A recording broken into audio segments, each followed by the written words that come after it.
చిన్న చిన్న భూతగాదాలు పెట్టుకోవద్దని ప్రజలందరినీ కోరుతున్నా అంట. కుటుంబ సభ్యులు బంధువులతో వివాదాలు వద్దు. అద్భుతం అండి. అసలు మీకు ఎవడు సాటిరాడు. బంధువులతో తగాదా పెట్టుకోవద్దు, చుట్టాలతో తగాదా పెట్టుకోవద్దు, కలిసిమెలిసి ఉండండి, ఆస్తి తగాదాలు వద్దు. ఇంతే కదా మీరు మాట్లాడేది, ఇదే కదా. రామారావుతో తగాదా పెట్టుకున్నది ఎవరో, పిల్లనిచ్చిన మామతో. బామ్మరితో తగాదా ఎవరికి, తోడేళ్లతో తగాదా ఎవరికి, వదిన గారితో తగాదా ఎవరికి, తమ్ముడితో తగాదా ఎవరికి, బామ్మర్తి కొడుకు జూనియర్ ఎన్టీఆర్తో తగాదా ఎవరికి, మాకా. తగాదాలు పెట్టుకునేది మీరు. మీది ఎట్లా ఉంటుందంటే, మీరు మాత్రం ఒకనే కంటారు, అందరూ నలుగురిని కానీ ఐదుగురు కానీ అంటున్నారు. మీ అబ్బాయి ఒకనే కంటాడు, మీరు మాత్రం అందరూ 10 మందిని కానీ అంటున్నారు. అంటే ఏది మీరు ఆచరించరో అది అందరిని ఆచరించమని చెప్తారు. చుట్టాలతో తగ్గులు వద్దంటారు, మీరు అన్ని చుట్టాలతో తగ్గులు, మొత్తం మీ చుట్టాలందరితో తగ్గులు మీరే కదా. ఎవరికి తగ్గులు ఉన్నాయి? మాకెవడికి ఉన్నాయి తగాదాలు? మా చుట్టాలతో మాకెవడికి తగాదాలు ఉన్నాయి? ఇది ఒకటే కాదు, ఇంకోటి కూడా చెప్తాడు, ఆస్తులు తగాదాలు వద్దంటాడు. ఎన్టీ రామారావు గారు రోడ్ నెంబర్ 13లో రామారావు గారు చివరిసారిగా అంటే అసూలు బాసినటువంటి ఇల్లు, ఆ ఇంటి ఎదురుగుండా ఉన్నటువంటి రామారావు గారి కిరీటాలు, ఆయన సినిమా డ్రెస్సులు, ఆయన మొత్తం సినిమా వ్యవహారాలు, ఆయన చైతన్య రథం అన్నీ దాచుకున్న బిల్డింగ్ ని కోర్టుకు దావా వేసి లాక్కున్నది ఎవరు? ఎన్టీఆర్ ట్రస్ట్ భవన్ ని కోర్టు కేసు లాక్కున్నది ఎవరు? రామారావు గారి దగ్గర నుంచి.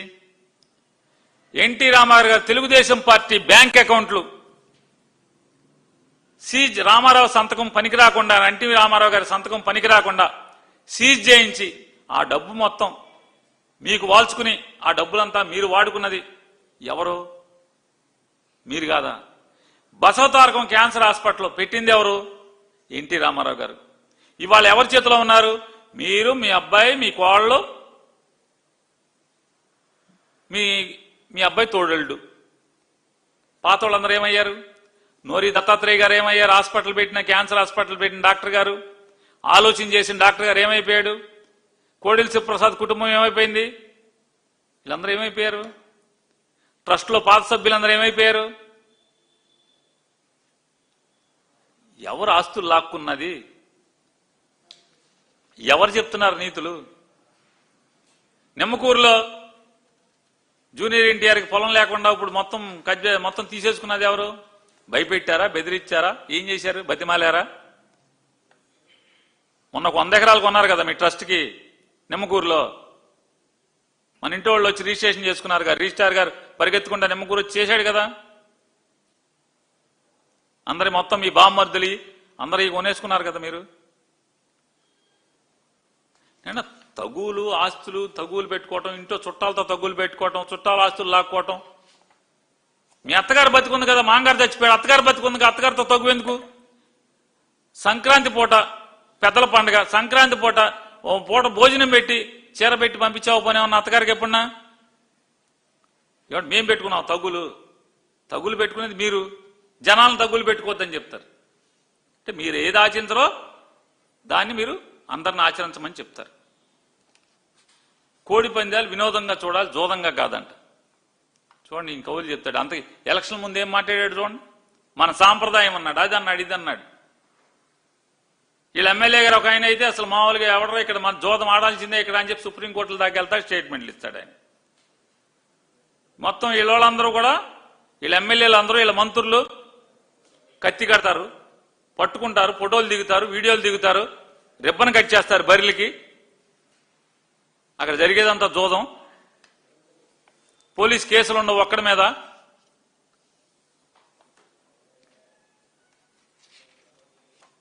అక్కడ పోలవరం లిఫ్ట్ ఈయన చెప్తాడు చూడండి. గోదావరిలో మనం వాడుకుందాం, కృష్ణానదిలో మన మిగిలిన నీళ్ళు ఆళ్ళంట. అసలు మిగిలిందని ఎవరికి చెప్పాడు నీకు? కృష్ణానదిలో ఆంధ్రప్రదేశ్ అవసరాలకి మించి నీళ్లు ఉన్నాయని మీరు ఏ హోదాలో చెప్తారు? మీ దగ్గర ఏం లెక్క ఉంది? ఇది ఆంధ్ర రాష్ట్రానికి ద్రోహం కాదా? ఆంధ్ర రాష్ట్ర ప్రజలకి ద్రోహం కాదా అని అడుగుతున్నాను. కృష్ణా డెల్టాలో రైపీరియన్ రైట్స్ ఉన్నటువంటి ప్రాంతం కృష్ణా డెల్టా ప్రాంతం. ప్రకాశం బ్యారేజ్ నుంచి కిందకున్నటువంటి ప్రాంతం అంతా కూడా అది గుంటూరులో కానీ లేదా కృష్ణా జిల్లాలో కానీ లేదా పశ్చిమ గోదావరి జిల్లాలో 3 ప్రాంతాల్లో ఉన్నటువంటి కృష్ణా డెల్టా ఆధారపడేటువంటి రైపీరియన్ రైట్స్ ఉన్నటువంటి ప్రాంతం కృష్ణా డెల్టా ప్రాంతం. మరి మాకేమైనా పోలవరం ఇచ్చావా? ఏమంటుంది పట్టిసీమ వల్ల మోటార్లన్నీ శుభ్రంగా ఆడితే 5,000 క్యూసెక్లు చేరేది, ఇక్కడికి వచ్చేప్పటికి 3,000 క్యూసెక్లు వస్తాయి. ప్రకాశం బ్యారేజ్కి వచ్చేప్పటికి 3,000 నుంచి బాగా అయితే అందరు నోళ్లు కడితే 5,000 క్యూసెక్లు వస్తాయి. 5,000 క్యూసెక్లతో సాగు అవుద్దా? నాగార్జున సాగర్ నుంచి కృష్ణా డెల్టాకి నీళ్లు రాకపోతే మాకు సాగు అవుతుందా? కృష్ణా డెల్టాలో వరద ఉంటే పట్టిసీమ మోటార్ ఆడించాల్సిన పని లేదు కదా, వరద నీళ్లే మాకు సాగు అయిపోద్ది కదా. ఎవరిని ఏం చేద్దామని అంటున్నా. మనకి హక్కుగా ఉన్నటువంటి కృష్ణా డెల్టాలో ఉన్నటువంటి హక్కుని నువ్వెవరివి? నీ మనిషి అక్కడ ముఖ్యమంత్రిగా ఉంటే ప్రభుత్వం నడిపితే మా హక్కులు వదులుతాకి నువ్వెవడవే అంటున్నా. నువ్వెవడో చంద్రబాబు నాయుడు గారు, మా హక్కును వాళ్ళకి దానం చేయటానికి నువ్వెవడివి? వాళ్ళ గిఫ్ట్గా ఇవ్వటానికి నువ్వెవడో చంద్రబాబు నాయుడు గారు? తప్పు కదా ఇది. పేనుకు బెత్తనం ఇస్తే తలంతా గొరిగి పెట్టిందంట.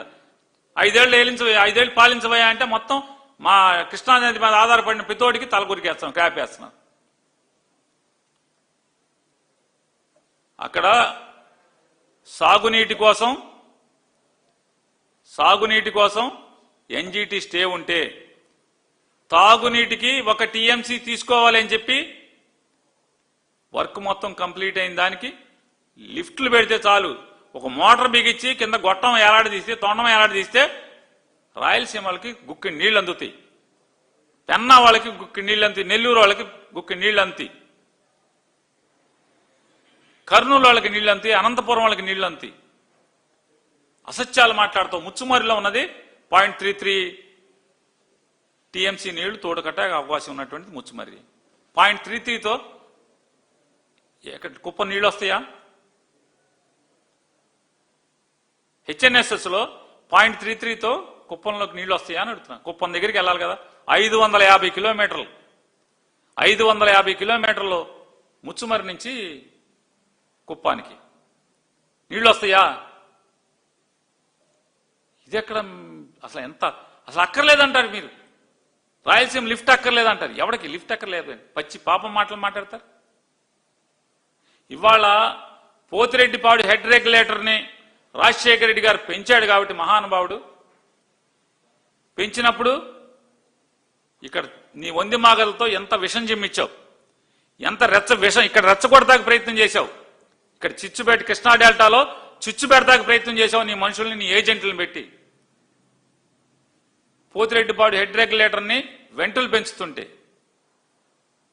ఇవాళ పోతిరెడ్డిపాడు హెడ్ రెగ్యులేటర్లో ఈ కనీసం మనకి ఎన్జీటీలో క్లియరెన్స్ వచ్చే వరకు మోటార్ పెట్టి 1 టీఎంసీ నీళ్లు తోడితే అరే తాగుతాకు నీళ్లు వస్తాయి కదా రాయలసీమ మొత్తానికి. అల్లాడిపోతున్నటువంటి రాయలసీమ మొత్తానికి తాగుతాకు నీళ్లు వస్తాయి, కర్నూలుకి నీళ్లు వస్తాయి, తాగుతాకు నీళ్లు వస్తాయి కదా. ఎందుకు మీకు ఆ ఇంగిత జ్ఞానం ఉండలేదు? ప్రజల పట్ల కమిట్మెంట్ మీకు ఎందుకు ఉండలేదు? కాటన్తో పోలుస్తున్నావు. నిజంగా ఎంత దుర్మార్గుడు! కాటన్ ఎంత మహనీయుడు, ఇతను ఎంత దుర్మార్గుడు. దుర్మార్గుడు కాకపోతే అది వేస్ట్ అని చెప్పేటువంటి వాడు. ఎంత దుర్మార్గం అంటే పోతిరెడ్డిపాడు హెడ్ రెగ్యులేటర్లోంచి వెళ్తే 3 కింద పెడుతుంది కొద్ది ముందుకెళ్ళిన తర్వాత. ఒకటి తెలుగుగం కానీ, ఒకటి పెన్నా వెళ్ళేదంటే కృష్ణా నెల్లూరు వెళ్ళేది కానీ, ఇంకోటి అనంతపురం రాయలసీమకి వెళ్ళేది కానీ, 3గా చిల్లి అక్కడ 3కి నీళ్ళు వెళ్ళే పరిస్థితి కోసం అక్కడ ఉంటే ఎంత వెళ్తుంది అని చెప్తాడు. 841 ఎంతలో నీళ్ళు వెళ్తాయి. ఎంత వెళ్తాయి? రోజుకి 841లో కంటిన్యూస్గా వరద ఉంటే రోజుకు 2000 క్యూసెక్లు వెళ్తాయి. రోజుకు 2000 క్యూసెక్లు అంటే ఎవడ ముక్కులో పోద్దామని. నేల తడి కాలువలో నీళ్ళు వెళ్తుంటే ఆరిపోతూ ఉంటుంది కదా ఎండకి. 2000 క్యూసెక్లు అంటే పాక్కుంటా నీళ్ళు వెళ్తాయి. ఎక్కడికి వెళ్తాయి? కాలువ సగం కూడా ఎలా 3 కాలువల్లో చీలితే సగం కూడా వెళ్ళవు కదా. రోజుకు 2000 క్యూసెక్కులతో సోమశిలకు వెళ్తాయా? సోమశిల దాకా పాకుంటానే వెళ్తుందా? తెలుగుగంగ కెనాల్లో కనీసం తిరుపతి దాకానే వెళ్తుందా? చిత్తూరు జిల్లా కన్నా వెళ్తాయి నీళ్లు పాక్కుంటా కాలం వెంపట? పోనీ అనంతపురం వెళ్తాయా? కనీస జ్ఞానం, కనీసం ప్రజల పట్ల, రాయలసీమ పట్ల విద్వేషం మీకు. రాయలసీమ అంతా ఎప్పుడు యాంటీ తెలుగుదేశం అనేటువంటి మీకు విద్వేషం తప్పితే ఏం కనపడుతుంది? మీకేచ్చారుగా, మీకు పట్టం కట్టారు కదా రాయలసీమ, జగన్ని ఓడించి మీకు పట్టం కట్టారు కదా, అయినా విశ్వాసం లేదు రాయలసీమ పట్ల మీకు. ఆ మాట మాట్లాడొచ్చా అని అంటున్నా. ఎన్జీటీలో సాధించి తెస్తాం, అప్పటి వరకు తాగునీటి కోసం జగన్ పూర్తి చేసినటువంటి ఆ 1 టీఎంసీ పర్ డే మోటార్ బిగించి కింద తొండం ఎలాడేస్తాం, నీళ్లు అవసరమైతే జైలుకి వెళ్తాం. కానీ ఏదైనా మేము రాయలసీమకి గుక్కడి నీళ్ళు ఇస్తామని చెప్పే మనసు లేకపోతే మీరేం పాలకులయ్యా? మీరు అసలు అక్కర్లేదని చెప్తారు. ఈయనంట చూడండి చెప్తాడు, పోలవరం పూర్తి అయి సావలేదు, ఇప్పుడు 2027లో పూర్తవుద్దని ఇవాళ చెప్తాడు. 2028 అప్పుడేం చెప్పాడు? 2018లో పూర్తి చేస్తాను, గ్రావిటీ ద్వారా నీళ్లు ఇస్తానని చెప్పని ముఖ్యమంత్రి చెప్పాడు, ఆనాటి ఇరిగేషన్ మంత్రి చెప్పాడు. అతను కనపట్లేదు అడ్రస్. ఆనాడు చెప్పినోడు అడ్రస్ కనపడతలా. జగన్మోహన్ రెడ్డి నీ సాక్షి పేపర్లో రాసి పెట్టుకో, 2018లో గ్రావిటీతో పోలవరంలో నీళ్లు ఇస్తామని చెప్పాడు. సాక్షిలో రాసి పెట్టుకున్నారు, కానీ ఆ మనిషే కనపడతల్లా. రాసి పెట్టుకోమన్నాడు, కనపడతలే ఇవాళ. ఎక్కడంటే అక్కడెక్కడో మన చెరువులో ఆఫీస్ కట్టారు కదా మంగళగిరిలో, అక్కడ చిత్తుకాయితాలు ఏరుకుంటున్నాడు. అక్కడ ఇంక ఈయనున్నాడు, ఈయన బయలుదేరి ఇప్పుడు ఇది మాట్లాడతాడు. 2027లో 28లో పోలవరం పూర్తి చేస్తాడంటే ఈయన మనం నమ్మాలంట. అది పూర్తయిన తర్వాత అక్కడి నుంచి నల్లమల్ల రిజర్వాయర్కి నీళ్లు తీసుకొస్తా అంట. చూడండి ఎక్కడికి, శ్రీశైలం దగ్గరికి ఇక్కడి నుంచి అడ్డంగా నీళ్లు తీసుకెళ్తాడంట. ఆ నీళ్లను ఎత్తి శ్రీశైలంలో పోస్తాడంట, అది రాయలసీమకు తోటి పోస్తాడంట. ఇది జరిగేదా? నమ్మశక్యంగా అయ్యేదా? అరే ఎంత నీచం అంటే, మీరు సాక్షాత్తు మీ సొంత మనిషి, మీ గుండెకాయ లాంటోడు ఏబి వెంకటేశ్వర గారు చెప్పాడు కదా, తప్పయ్యా చంద్రబాబు, ఇది దుర్మార్గం, తప్పయ్యా నల్లమల్ల సాగరు పోలవరం నుంచి నీళ్లు తీసుకెళ్ళి అక్కడ పోయటం, కేవలం మెగాకి వర్క్ ఇచ్చి కమిషన్ తీసుకుంటాక తప్పితే ఇది తప్పు, వద్దు అని చెప్పాడా లేదా? కానీ మేం చెప్తే తప్పు, మీ ఏబి వెంకటేశ్వర గారు చెప్పాడు కదా తప్పు. ఇంకొకసారి మాట్లాడొద్దండి చంద్రబాబు నాయుడు గారు, ఈ ద్రోహం చేయొద్దు తెలుగు ప్రజలకి. పోలవరం నుంచి తీసుకెళ్లి నల్లమల్ల సాగర్లో నీళ్లు పోసి దాన్ని శ్రీశైలంలో పోసి, శ్రీశైలం నుంచి ఎత్తి పోతిరెడ్డిపాడు ఎడ్రెగ్యులేటర్లో పోసి దాన్ని రాయలసీమకి కుప్పానికి నీళ్లు ఇస్తాం, పులిచెంతలకి మన అంటే జగన్ గారిది పులివెందులకి నీళ్లు ఇస్తామని చెప్పడం, డబ్బాలు కొట్టుకోవడం, ఇది మోసం. ఇది అయ్యేదా సచ్చేదా అని చెప్పని ఆయనే మాట్లాడాడు కదా. ఇంకే ఎలా మోసం చేస్తారు మీరు? అంటే మీరు ఒకవేళ ఇది జరిగితే, అప్పు దొరికితే 1,00,000 కోట్లు కావాలంటున్నారు. పోలవరం నుంచి నల్లమల్ల సాగర్కి తీసుకెళ్తాక 1,00,000 కోట్లు కావాలంటున్నారు. అమరావతికి 2,00,000 కోట్లు కావాలి. డబ్బులు ఎక్కడి నుంచి తెస్తారు? అప్పు ఎవడిస్తాడు? ఎక్కడి నుంచి ఇన్ని 1,00,000 కోట్లు? జరిగేదా కార్యక్రమం? ప్రాజెక్ట్ పూర్తవుద్దా? అంటే వెనకటికి జంజాల్ గారు రచనలో మీరు కనపడుతున్నారు, కోట శ్రీనివాసరావు పాత్రలో మీరు కనపడుతున్నారు. కోడిని కట్టేసేసి మామూలు తినమని చెప్తుంటాడు చుట్టాలందరినీ, కోడి కూర తినండి అని చెప్పని. అదే మోడల్లో పోలవరంలో 2028లో పోలవరం పూర్తి చేస్తాను, పోలవరం నుంచి 1,00,000 కోట్లు ఖర్చు పెట్టి నల్లమల్ల సాగర్లో నీళ్లు పోస్తాను, నల్లమల్ల సాగర్ నుంచి ఎత్తి శ్రీశైలంలో పోస్తాను, శ్రీశైలం నుంచి ఎత్తి పోతిరెడ్డిపాడు ఎడ్రెగ్యులేటర్లో పోస్తాను, పోతిరెడ్డిపాడు నుంచి కిందకి తీసుకెళ్తాను నీళ్ళు అని చెప్పడం అంటే, కోట శ్రీనివాసరావు పాత్రకి మీకు ఏమన్నా తేడా ఉందా అని అడుగుతున్నాను నారా చంద్రబాబు నాయుడు గారు. కాబట్టి ఇట్లాంటి దుర్మార్గమైన మాటలు, నా గొడవలు వద్దంటే ఎవడు గొడవలు పడడం మేమన్నా గొడవలు పడ్డామా? జగన్మోహన్ రెడ్డి గారు 5 ఏళ్ళు తెలంగాణతో ఎప్పుడైనా గొడవలు పడ్డారా? మీరన్నారు గొడవలు పెట్టుకో గొడవలు పెట్టుకో అని మీరన్నారు. ఆ రోజున జగన్మోహన్ రెడ్డి గారు వెళ్ళి తెలంగాణ ప్రాజెక్టు మన కాళేశ్వరం ప్రాజెక్టుకి వెళ్ళి ఆ ఓపెనింగ్కి సాక్ష్యంగా రమ్మంటే ఆహ్వానిస్తే వెళ్తే ఎలా వెళ్తావు నువ్వు జగన్మోహన్ రెడ్డి, నువ్వు ద్రోహం చేస్తున్నావు, అది ఇది అని మాట్లాడారు. గొడవ పెట్టుకోమని ఆ రోజు రెచ్చగొట్టింది ఎవరు? గిల్లింది ఎవరు? తోసింది ఎవరు జగన్మోహన్ రెడ్డి గారిని? ఇవాళ ఏం మాట్లాడుతున్నారు మీరు? జగన్మోహన్ రెడ్డి గారు గొడవ పెట్టుకోమని చెప్పట్లా, ఈ రాష్ట్రం కోసం కాస్త ఆలోచించండి, ఈ ప్రజల కోసం తపన పడమని చెప్తున్నాడు.